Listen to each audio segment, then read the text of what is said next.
Dans cette vidéo, on va créer un load balanceur avec NGINX.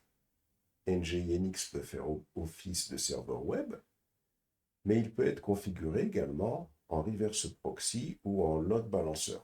Ici, dans cette configuration, on va créer 3 serveurs Apache sur AWS. On va créer un serveur NGINX. On va configurer ce serveur NGINX pour pouvoir faire office de load balancer, ce qui signifie que un utilisateur qui souhaitera se connecter à un de ces serveurs Apache enverra la requête en HTTP. Cette requête sera récupérée par NGINX sur le port 80 qui l'enverra à un des serveurs Apache. Plusieurs algorithmes peuvent être utilisés. Il y a l'algorithme par défaut qui est le round robin. Le round robin permet de choisir d'envoyer la requête à tour de rôle sur les serveurs Apache. On va se rendre dans AWS et on va déjà créer les 3 serveurs Apache qui sont ici. Pour ça, je sélectionne EC2, je clique sur EC2, je clique sur lancer une instance. Ici, je vais donner un nom à l'instance, serveur 1. Ensuite, je descends, je sélectionne le serveur Ubuntu. Ensuite, je descends, je sélectionne l'instance T2 micro. Je sélectionne ensuite la clé SSH. Je descends. Je vais cliquer créer un groupe de sécurité qui va autoriser le trafic SSH et qui va autoriser le trafic HTTP depuis Internet. Je descends, je vais sur détail avancé et là, dans détail avancé, je vais utiliser les instructions qui vont permettre de créer un serveur Apache. Donc, dièse, shebang, /bin /bash, apt-get update-y, apt-get install apache2.y, systemctl enable Apache 2 pour que Apache 2 soit lancé au démarrage, systemctl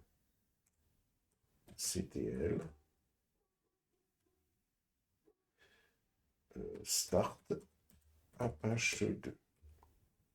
Et on va terminer, on va créer, alors on va être obligé de toute façon de créer sur un, on va créer donc un, un message que va envoyer le serveur, echo H1. Alors, il faut faire ça entre guillemets. On va écrire $host. On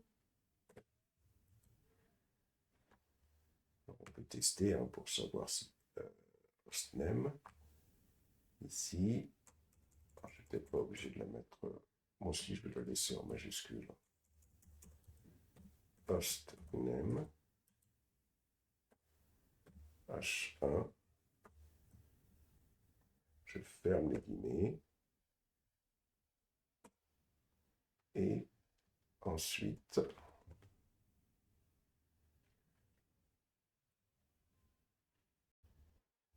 alors ici, on envoie ça dans le dossier /var /www /html /index.html. Ça veut dire que ici, on devrait avoir notre premier serveur à ce niveau-là qui va afficher donc serveur A, mais on contrôlera pour s'assurer que il n'y a pas à rectifier. Et donc là, normalement, ça devrait être bon. Alors maintenant, ce qu'on va faire, on va descendre, pour le nombre d'instances, on va mettre 3. Il faut qu'il nous fasse 3 instances. Et, alors, il faut bien contrôler, dièse bin bash le shebang, apt-get update-y, apt-get installe la page 2 -y, il ne faut pas oublier le -y, enable la page 2, start, voilà, donc s'il y a une erreur, c'est que c'est là où c'est pas bien passé. On lance l'instance,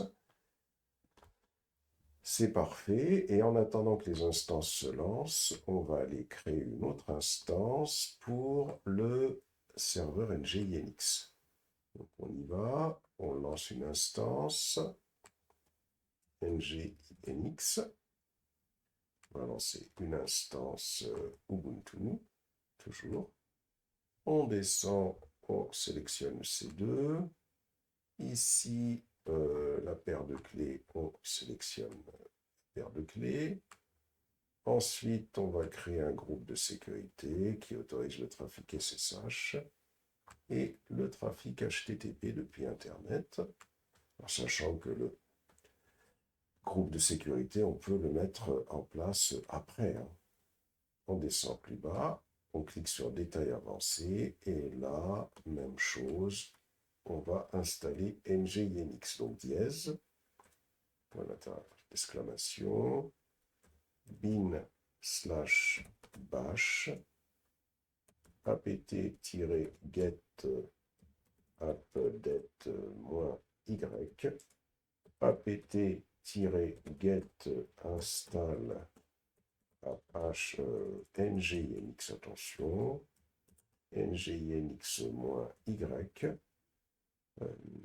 système CTL enable NGINX pour activer NGINX, système CTL start NGINX. Plus bas, je clique sur lancer une instance. Il faut essayer de ne pas se tromper, sinon le script qu'on vient de réaliser, il faudra le lancer manuellement sur les instances au cas où ça ne marche pas. Alors, instance en cours d'exécution, il y en a 3 pour l'instant. Alors, donc, serveur 1, on va mettre serveur 2 ici plutôt. Serveur 1, on va laisser serveur 1 pour le premier. Celui-là, on va l'appeler serveur 2. Et celui-là, on va l'appeler serveur 3. Bon.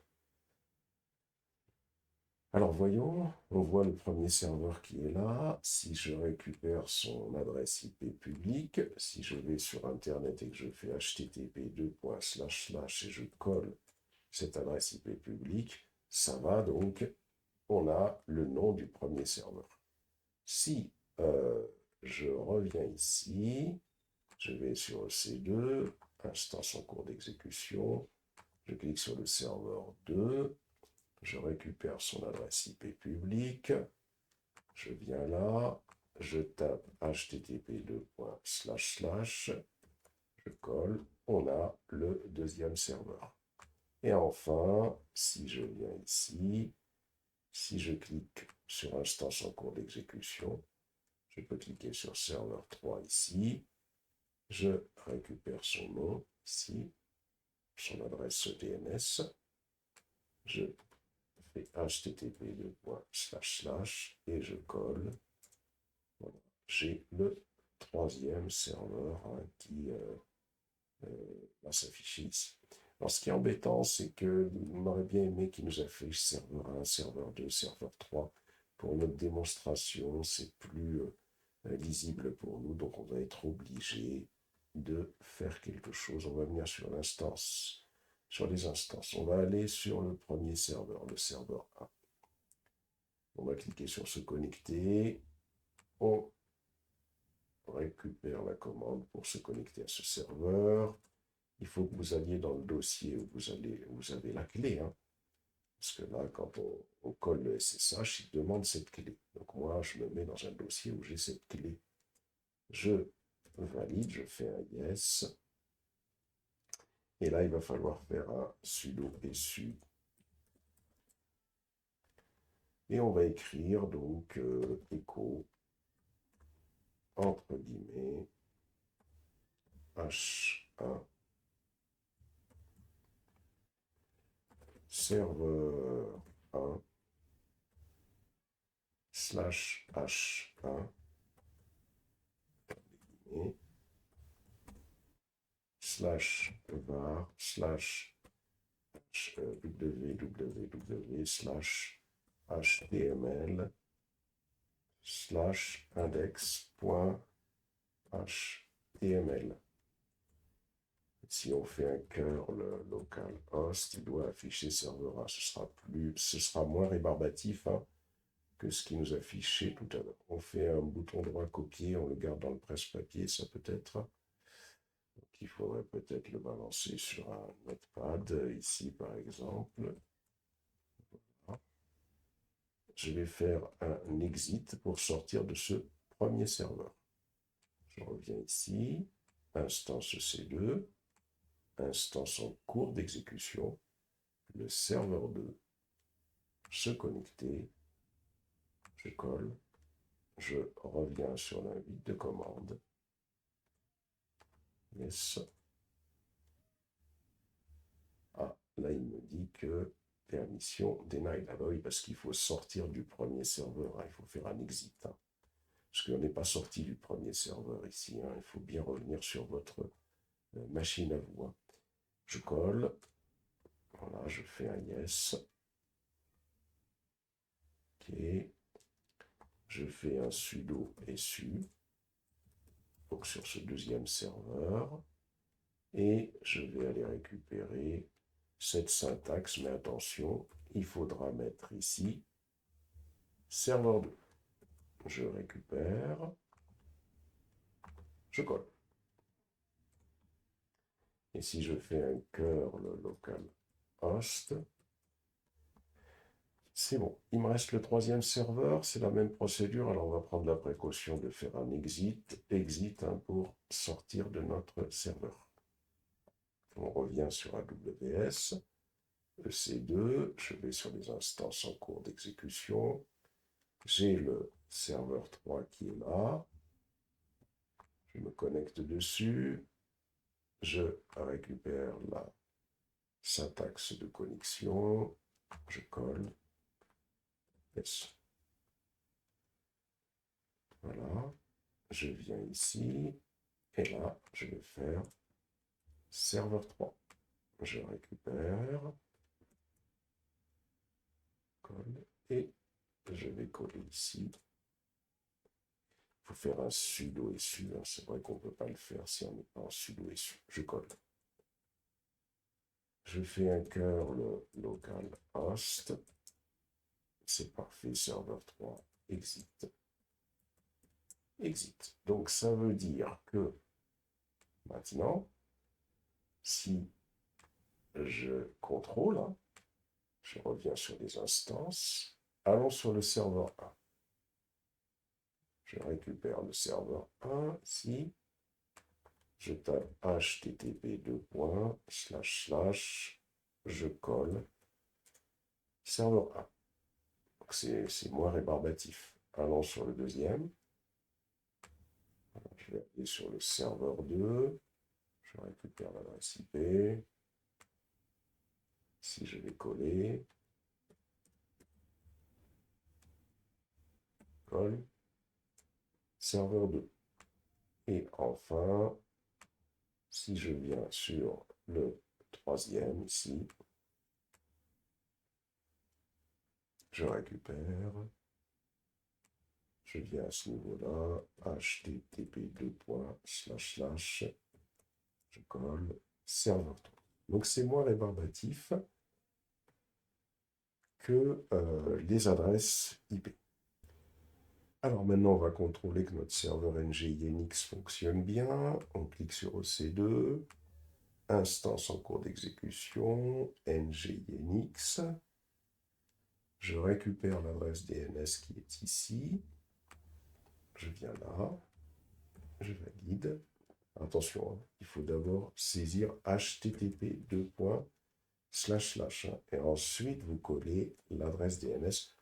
C'est parfait. Donc notre problème maintenant, c'est de transformer ce serveur NGINX.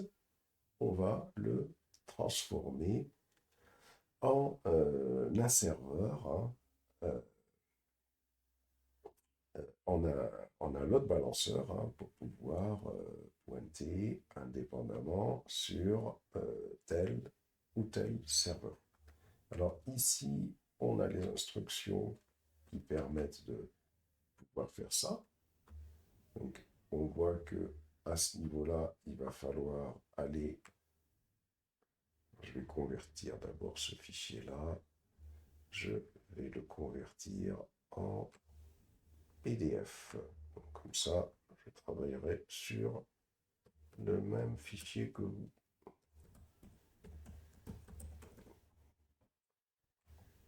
Voilà.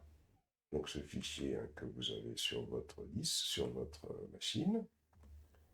Donc là, je vais d'abord ouvrir le fichier NGINX, mais sur le serveur NGINX. Et je vais faire cette configuration. Donc on y va. Je reviens d'abord sur mon AWS.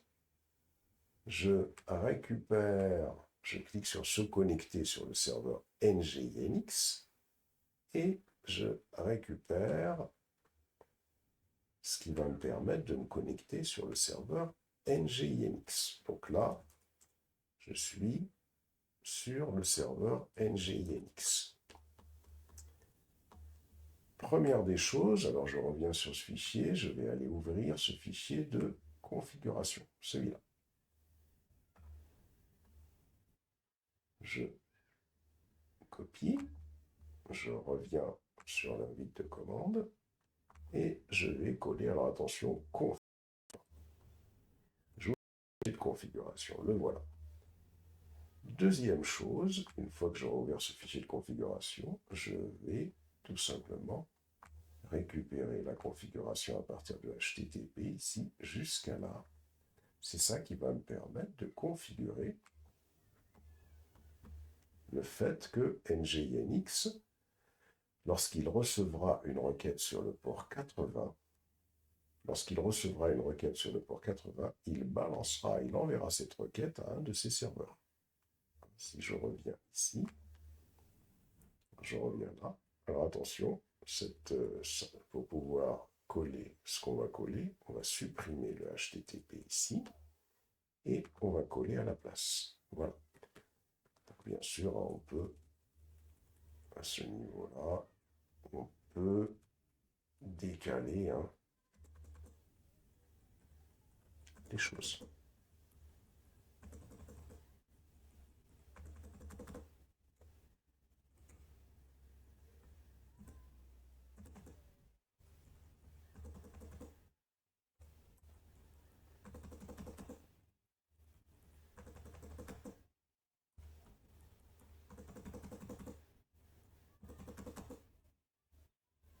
Et là, il faut supprimer cette ligne, hein, liste con, là, vous la supprimez.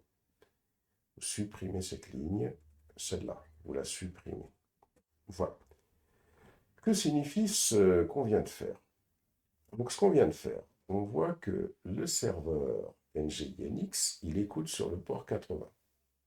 Et quand on va faire la requête http vers ce serveur NGINX, lui, il va se comporter en proxy et il enverra la requête vers le point de type upstream qui est symbolisé ici par http://backend. Où est-ce qu'il est ce point? Ce point, il est configuré au-dessus. Upstream, backend, c'est-à-dire qu'on va renvoyer la requête qui va arriver vers le serveur NGINX, on va la renvoyer vers ce qu'on a défini plus haut. On va définir ici les adresses IP des 3 serveurs hein, que l'on voit ici. Hein. On va aller récupérer les adresses IP de ces 3 serveurs pour dire que eh bien, le serveur NGINX, dès qu'il recevra une requête sur le port 80, il l'enverra sur un de ces serveurs. Allons récupérer les adresses de ces 3 serveurs. On va sur EC2, on clique sur Instance, le serveur 1 d'abord. On clique sur le serveur 1, voilà son adresse IP privée. On revient ici et on va déjà supprimer cette adresse et on va coller l'adresse IP privée de notre premier serveur Apache. On revient sur AWS, on clique sur Instance, on va récupérer, on clique sur le serveur 2. On va prendre son adresse IP privée. On revient sur notre machine, on descend sur le deuxième serveur ici que l'on souhaite configurer, on supprime l'adresse IP qu'il y a là et on colle. Salut. On retourne sur AWS, on clique sur Instance, on clique sur le serveur 3, on récupère l'adresse IP privée, on vient ici et on va supprimer cette troisième adresse IP privée, on colle. Voilà, donc là, ont été configurés les 3 serveurs Apache vers lesquels la requête va être redirigée. On sauvegarde. Ensuite, qu'est-ce que nous allons faire? On va revenir ici. Maintenant, on va supprimer ce qui est configuré par défaut comme site, parce que sinon, si on ne fait pas ça, eh bien, NGINX continuera à envoyer les requêtes vers NGINX. Donc, on va supprimer la configuration par défaut de NGINX. On sélectionne cette ligne, on la colle ici, c'est supprimé. Ensuite, on revient ici, on va redémarrer NGINX, puisqu'on vient de modifier sa configuration. Donc, ici, on va récupérer cette syntaxe, sudo, voilà. Voilà, vous collez, copiez, et vous collez. Voilà. Ensuite, une fois que ça a redémarré, on va maintenant aller tester. Donc, comment on va tester? D'abord, on va aller bien contrôler que NGINX, on lui a mis un groupe de sécurité qui autorise que le HTTP passe.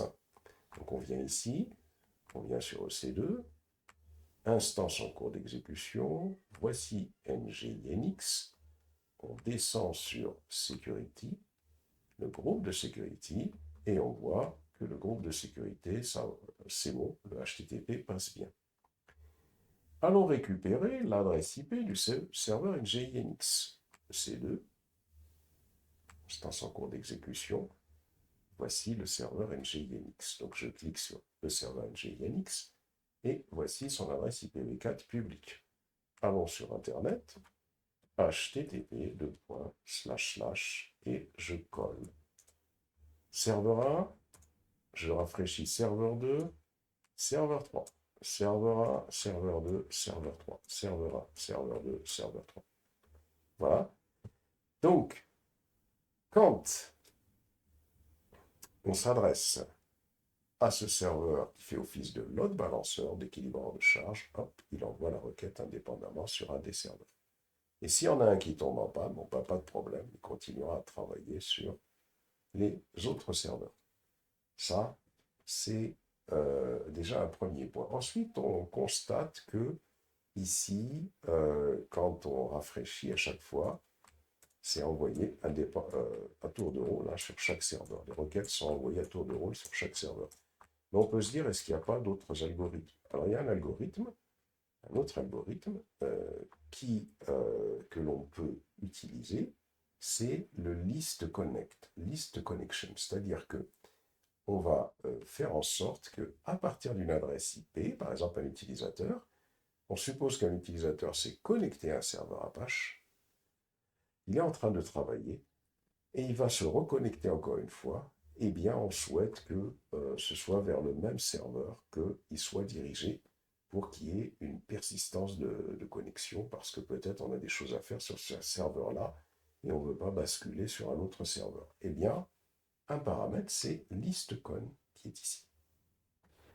Mais comme cette directive listcon ne garantit pas que le client sera envoyé vers le même serveur, parce qu'il faut encore ajouter une autre directive, on va plutôt utiliser une autre directive qui permet de pouvoir garantir cela, on va utiliser IPH. Alors pour ça, on va aller sur le serveur NGINX, sur lequel on n'est pas sorti.